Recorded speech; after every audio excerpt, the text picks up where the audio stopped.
There's a quiet ache that follows many people, like a whisper in the background of even the most ordinary days. It's not loud enough to stop you, but it's there, a hum of not being good enough, not being whole, not being fixed. So you begin the work. You buy the books. You follow the guides.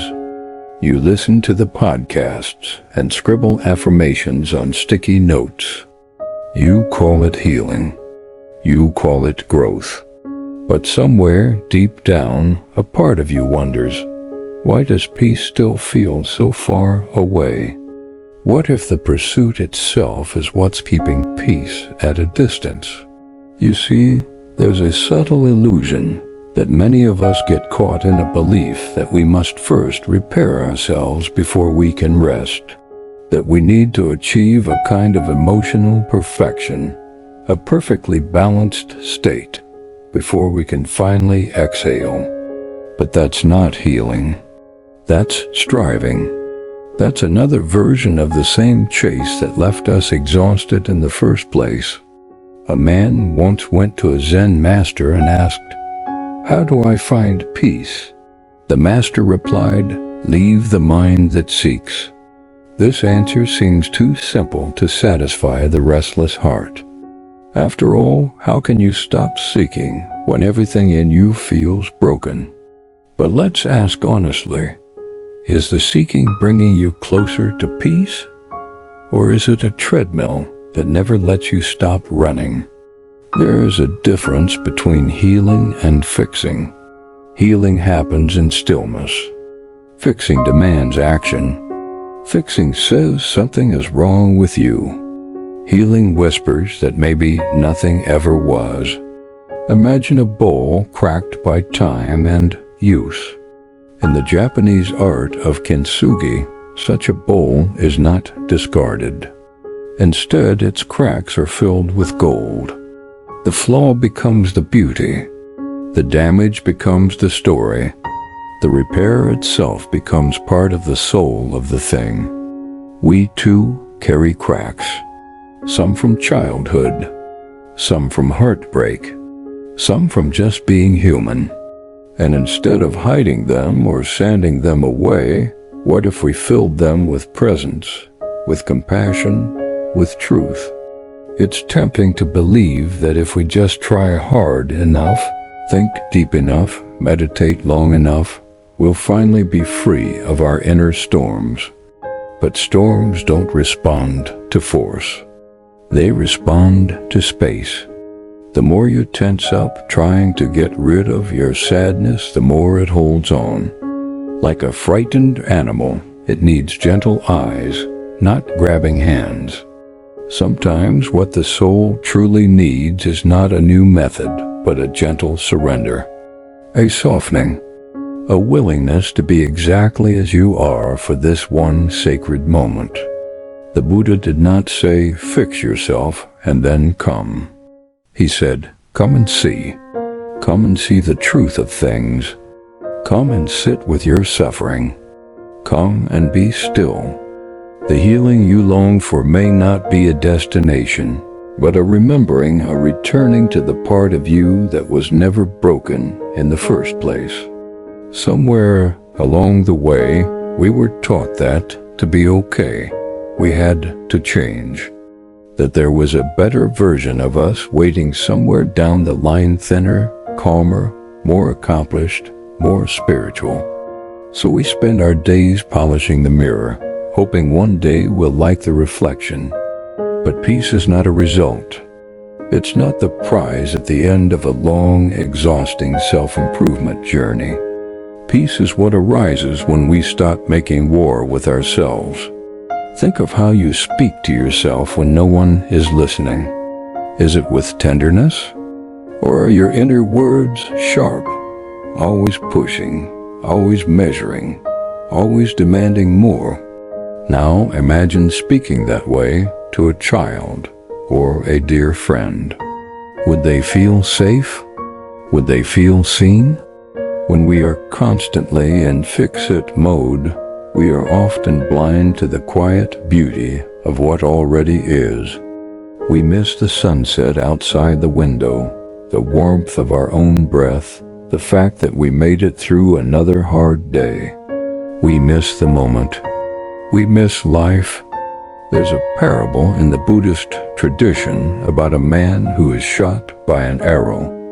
Instead of pulling it out or treating the wound, he insists on first knowing who shot it, what kind of wood the arrow was made from, what feathers were used for its tail. His desire to understand delays his healing. The teaching is simple. Sometimes the mind's questions and demands are the very things that prevent relief. We don't need to solve every mystery of our pain before we allow ourselves rest. We don't need to fix every flaw before we are worthy of gentleness. It's okay to not be finished. It's okay to have days when your breath is shallow, when your chest feels tight, when the past knocks on your door uninvited. You are not failing. You are living. And living means feeling. Sometimes feeling broken. Sometimes feeling whole. Sometimes both in the same hour. A wise teacher once said, "Don't seek for the truth. Just stop cherishing your opinions."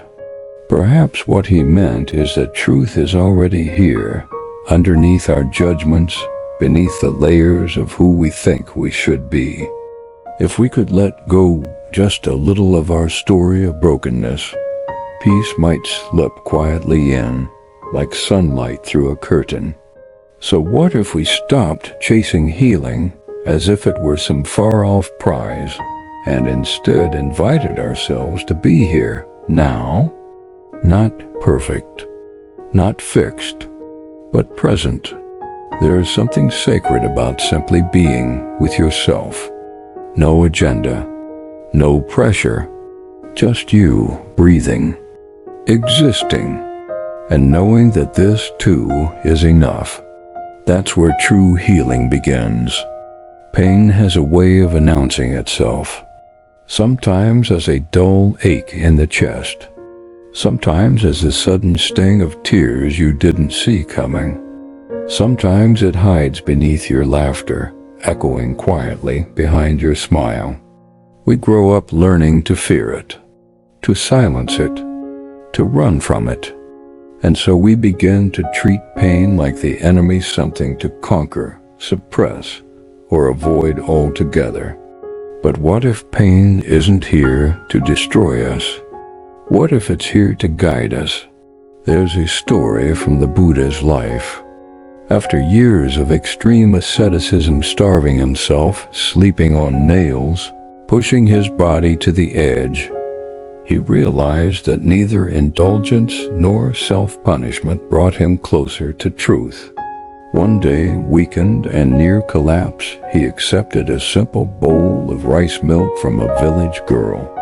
In that moment, he understood the middle way, not the path of denial or indulgence, but of gentle awareness. This moment marked his turning point. And it began with listening not to philosophy or scripture, but to his body, his pain, his own breath. He didn't overcome pain by rejecting it, but by embracing it with presence. Pain isn't a punishment. It's a messenger, a signal, like a bell ringing in the temple of your body, calling you back to attention.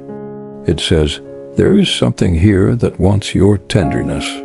But most of us, understandably, just want the bell to stop ringing. So we run into distraction, into busyness, into blame. We scroll, we shop, we overthink. We try to change others, hoping it will change the way we feel inside. But pain ignored doesn't disappear, it goes underground. It becomes anxiety, irritability, numbness. It becomes the tight jaw, the shallow breath, the need to always be right. What if, instead of running from pain, we turned toward it? Not to fix it, not to solve it, just to be with it. In Buddhist practice, there's a technique called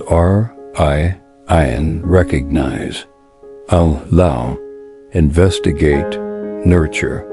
It's a way of sitting with our discomfort like we would with a frightened child. You recognize it's there. You allow it without judgment. You investigate gently, curiously, and then you nurture. You offer kindness. Try it next time your heart aches. Place your hand on your chest. Breathe slowly. Say to yourself, "This hurts, and that's okay. I'm here." Stay with it? Not forever. Just long enough to remind the pain it's not alone. You may find that what it needed was never a solution, but companionship. There's a reason why many ancient traditions, including Buddhism, speak not of eliminating suffering, but of understanding it. The first of the Four Noble Truths is not a promise of pleasure, but a recognition. Life involves suffering, not as punishment, not as failure, but as a truth so universal, it becomes a doorway. A wound, left unexamined, festers, but a wound tended to gently cleaned, exposed to air and light begins to heal. In the same way, your pain wants to be seen, not judged, not rushed, just seen. And here's the paradox.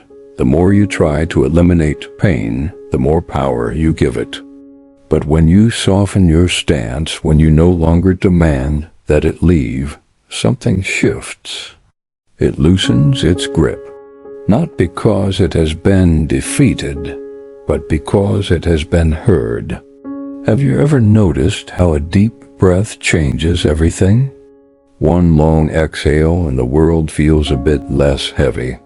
That's not magic. That's presence.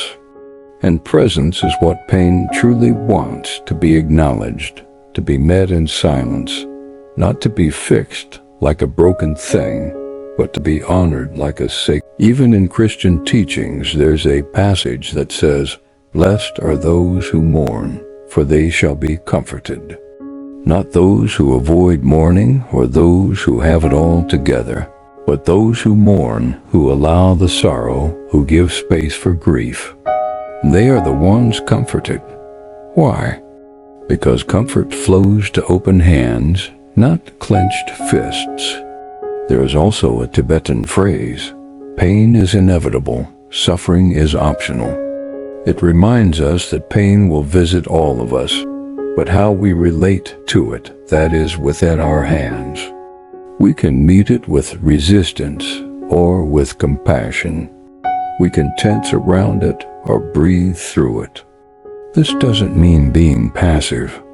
It means being real, being alive, feeling what's there without needing it to be anything else. Your pain is not a sign that something is wrong with you. It's a sign that you're human, that your heart is open, that you care deeply, perhaps more than you know. So the next time pain visits, don't slam the door. Offer it tea. Sit beside it. Listen. It may just have something sacred to show you, something you would have never seen had you kept running. There's a question that quietly unravels much of the noise inside us. What if you're already whole? Not in some future version of yourself. Not once you've processed every memory, released every block, mastered every spiritual practice. But now, as you are, with your doubts, with your cracks, with your unfinished stories. It's a radical idea because it contradicts so much of what we've been taught. The culture around us constantly whispers, "You are not enough yet. You need another degree, another title, a better relationship, a calmer mind, a cleaner home, a tighter body, a more enlightened spirit." But the Buddha sat under the Bodhi tree, not to become something new, but to awaken to what was already there. Enlightenment in that moment was not an upgrade, it was a remembering, a homecoming. In Sanskrit, there's a word, purnatva. It means completeness, fullness. Not as something we earn, but something that is inherent in all beings. Like a tree is whole even when its leaves fall. Like a sky is whole even when covered in clouds. But we've forgotten. We've come to believe we're just projects, constantly under construction. And in that belief we keep ourselves busy editing, revising, never arriving. Because if you are always in the process of becoming, then you never get to rest in being. Children don't wonder if they're enough. They don't measure their worth in productivity or perfection. They laugh with their entire bodies. They cry without apology. They touch life directly. Somewhere along the way, we traded that simplicity for performance. But the soul doesn't perform. It doesn't hustle. It only remembers. And it waits patiently for us to remember too. A wise monk once said, "You are not a problem to be solved. You are a mystery to be lived." Let that sink in. You are not a self-help equation, not a checklist of symptoms. You are breath and story and silence and rhythm. You are rain and roots and starlight. You were not born to be fixed. You were born to be felt, to be known from within, to walk through this life not as a puzzle in need of solving, but as a presence in need of experiencing. This shift, this return to wholeness doesn't mean ignoring your wounds. It means holding them in a larger truth. Like a single thread in a vast tapestry, your pain is real, but it's not the whole picture. You are not just what's broken. You are also what's holding the brokenness with love. There's an old story from the Zen tradition about a man who asks the master, "What is enlightenment?"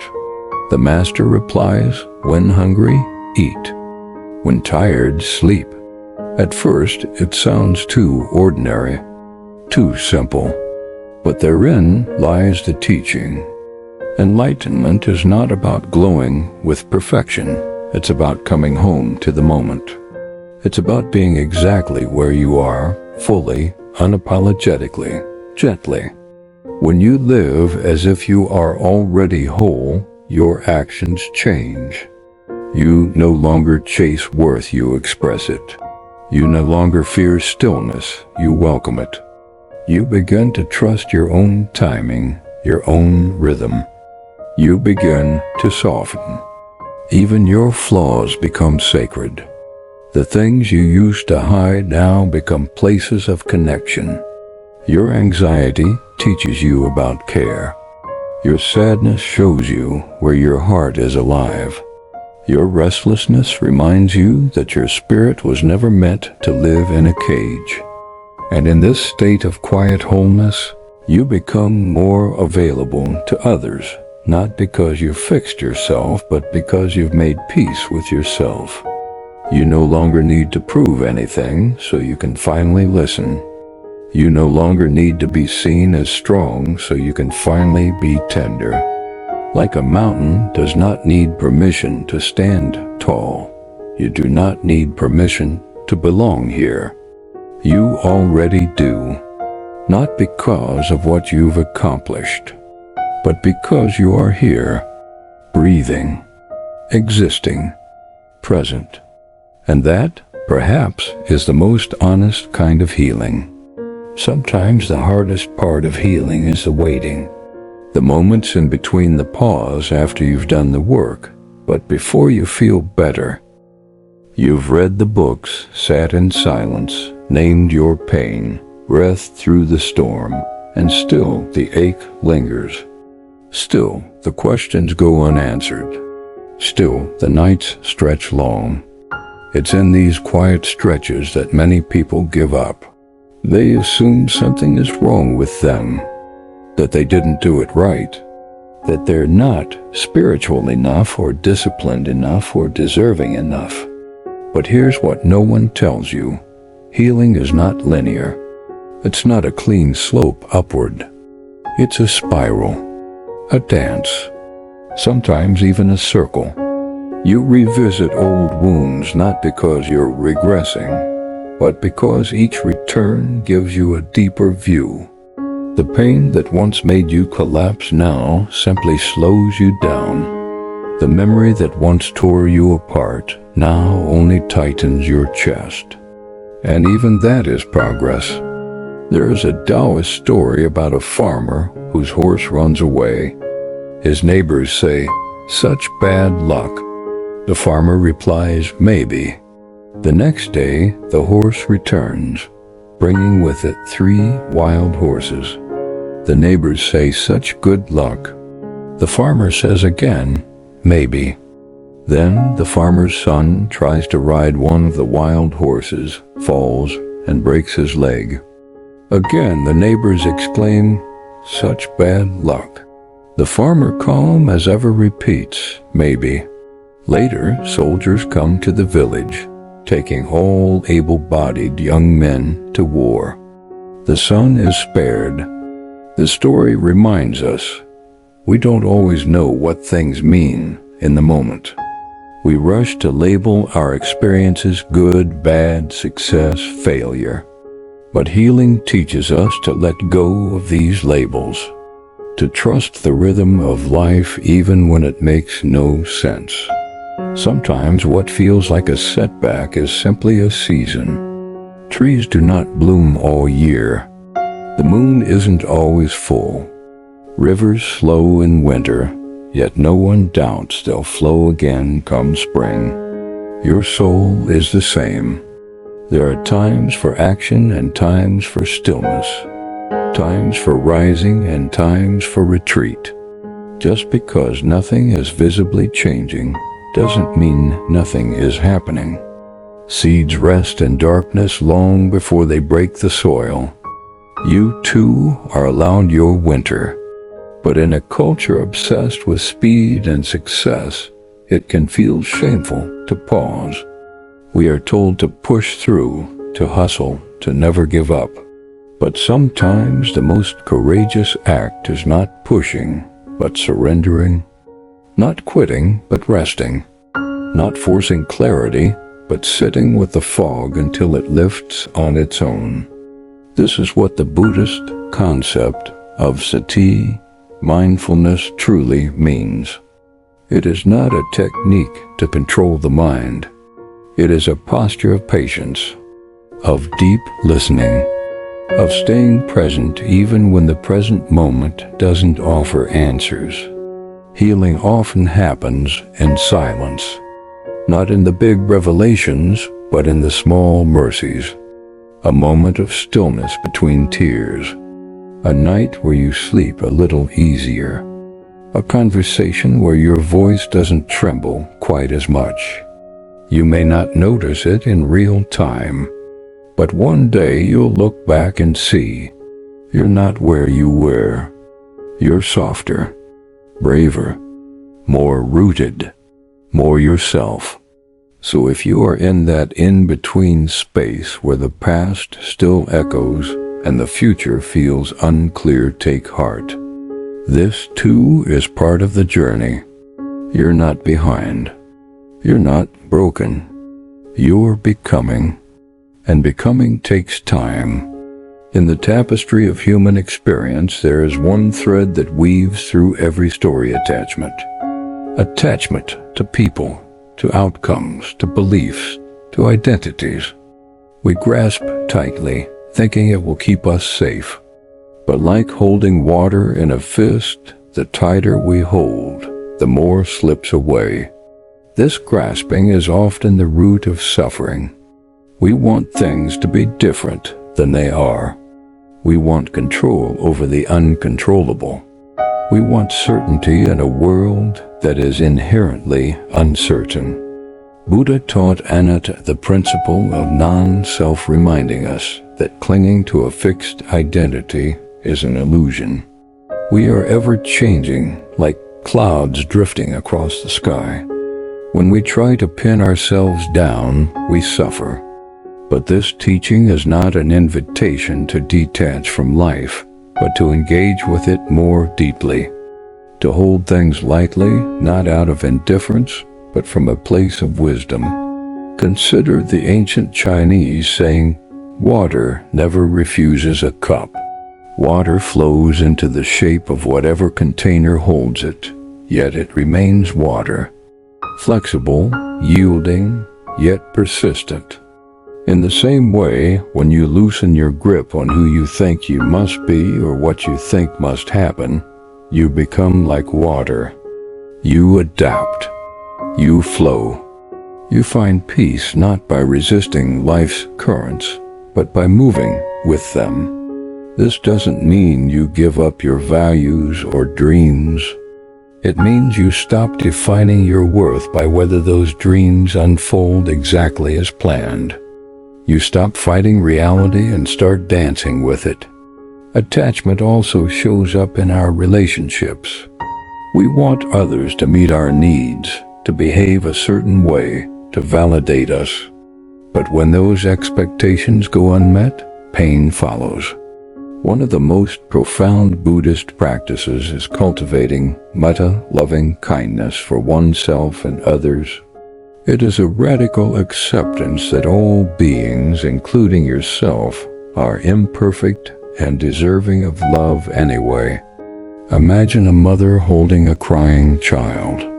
She doesn't demand the child stop crying. She doesn't try to fix the tears. She simply holds the child with tenderness and presence. When you extend this same kindness inward, you loosen the chains of attachment. You allow yourself to be human, to make mistakes, to feel deeply. This freedom from grasping opens space for healing. Attachment often hides behind the stories we tell ourselves. If only I could have this, I would be happy. If they changed, my pain would end.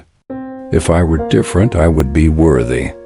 These stories bind us to a cycle of craving and disappointment. The Buddha called this tanha thirst, the root of suffering, the relentless wanting, the endless pursuit. But what if true freedom lies not in getting what we want, but in wanting less? Not in gaining control, but in letting go? The path is not about giving up joy, but about embracing it without fear, enjoying the sunshine without clutching at it, loving without needing the love returned exactly as hoped. This doesn't come easily. It is a practice, a daily choice. Like watering a plant, kindness and release must be nurtured often. One small seed of this wisdom can grow into a vast tree of peace. When you start to see attachment for what it is, a fear of loss, a resistance to change, you begin to understand your pain differently. You learn to face uncertainty with courage, to welcome change with grace, to embrace the impermanence that colors every moment. And in this embracing, you find healing, not because the pain disappears, but because your relationship to it transforms. Your suffering no longer defines you. It becomes a river you can float on rather than a storm you must fight against. Remember, the lotus blooms most beautifully from the deepest mud. Healing is often misunderstood as a solitary journey, a quiet battle fought within the walls of our minds and hearts. Yet the human spirit is not meant to walk alone. Connection is the balm that soothes the deepest wounds. In the Buddhist tradition, Sangha community is one of the three jewels. It reminds us that companionship, shared experience, and support are vital to the path of healing. Imagine a forest. Each tree grows tall and strong, but it is the network of roots beneath the soil that truly sustains them. Trees exchange nutrients, communicate warnings, and support one another in ways unseen. Our relationships are like those roots. Though invisible at times, they carry the strength and nourishment we need. But modern life often isolates us, making it harder to reach out. Shame, fear, or pride can build walls around our pain, leaving us trapped in silence. Yet, sharing your story can be a profound act of courage and healing. It reminds you that you are not alone, that others have walked similar paths. That vulnerability is not weakness, but strength. Christian scripture says, "Carry each other's burdens, and in this way you will fulfill the law of Christ." This is not just a moral command, but a healing truth. We are made for connection, for bearing witness to each other's pain and joys, for holding space without judgment. Through connection, the weight of suffering lightens. The darkness becomes less dense, the road less lonely. And often, through helping others heal, we find healing ourselves. In opening yourself to others, you also open to a greater truth, that we are all reflections of one another. The struggles you face are not just yours. They ripple through the fabric of humanity. When you allow yourself to be seen, you give others permission to do the same. This shared vulnerability creates a sanctuary where healing can flourish. It softens defenses, dissolves isolation, and fosters empathy. But connection requires patience and discernment. Not every story is ready to be told to every ear. Not every heart is prepared to listen. Trust grows slowly, like a delicate flower needing time and care. In this, mindfulness returns not only toward ourselves, but toward the others we meet. We learn to hold boundaries with kindness, to speak our truth gently, and to receive others' truths without judgment. There's a Chinese proverb, "A single tree does not make a forest." Healing is the same. It is nurtured in community and the intertwining of lives. So as you walk your path, seek out your Sangha, those who uplift, challenge, and love you. Those who remind you of your worth when you forget. Those who walk beside you through the dark and into the light. No matter where your journey leads, remember, you are never truly alone. As we continue this journey inward, there is one final truth to hold gently: acceptance. Not resignation, not defeat, but the profound embrace of life exactly as it is. You may have heard the phrase, "This too shall pass." It reminds us of impermanence, the ever-changing nature of all things. Joy and sorrow, gain and loss, health and illness, they flow in cycles. Buddhism calls this anicca, impermanence, a core teaching. Everything arises and passes away. Nothing is fixed, nothing lasts forever. When you accept impermanence, you begin to loosen your grip on suffering. You recognize that pain, like everything else, will change, that it does not define you.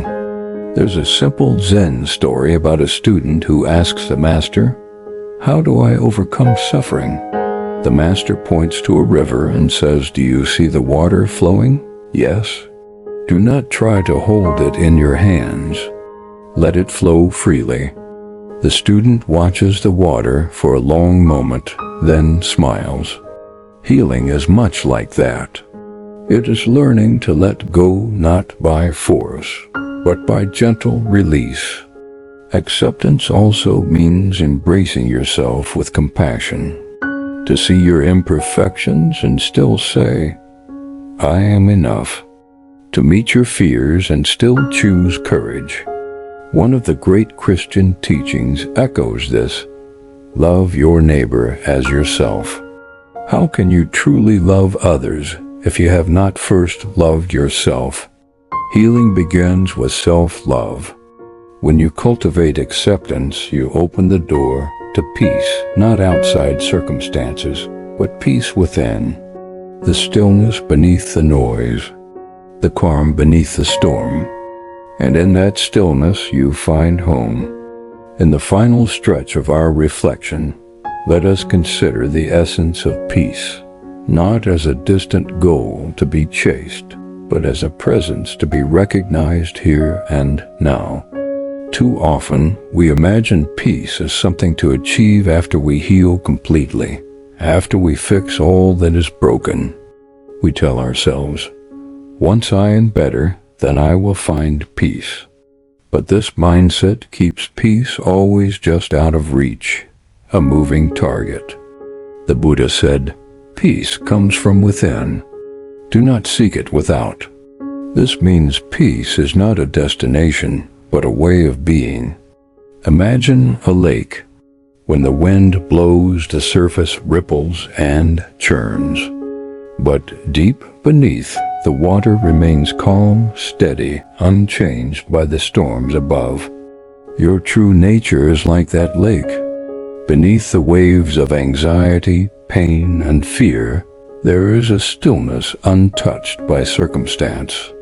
The ancient proverb, "A calm heart is a clear mirror," invites us to see ourselves without distortion, without the cloud of relentless striving. Healing and peace are not opposing forces. They can coexist. Peace does not wait for healing to finish. It can be the ground on which healing grows. When you stop chasing healing as if it were a prize, you stop running away from yourself. You begin to accept the present moment whole, imperfect, and enough. In that acceptance, true healing begins.